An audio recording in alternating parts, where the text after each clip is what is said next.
Okay, limit. As x approaches, got to get this right, -1 of x squared minus 2x minus 3 over x plus 1. Okay, what would happen if I plugged in x equals -1 into that function? You'd be dividing by 0, right? Because this negative x plus 1, -1 plus 1 would have made a 0. So it would be undefined if I did that. Okay, but notice this. I mean, I've made this into a particular problem. X squared minus 2x minus 3 could be factored as x minus 3 times x plus 1.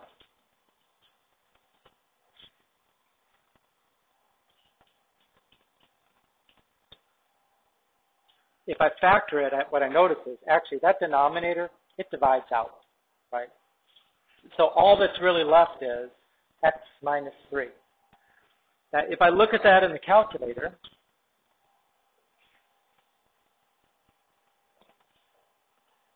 and now I have to load this, file, open.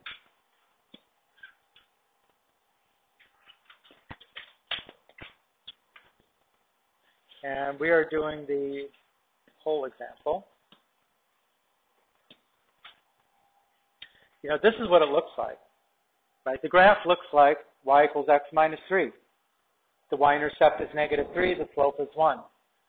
Right? You don't see the fact that actually this function has to be undefined at x equals -1. If you look in the table of values, you definitely see it. It's not defined at -1. Okay? But it behaves as if it is like this, y equals x minus 3. So what value would you expect this function to have at x equals -1? Well, plug in -1 there. Y equals -1 minus 3. You would think that the function had a value of 4, other than the fact that when you look at it, it's clearly undefined at that. So the function does not have a value at x equals -1. But as you look at it on the graph, right, here's x equals -1, right? As I'm approaching from the left, it appears like, you know, if I could get infinitely close to -1, it would appear like I'm heading for y equals -4.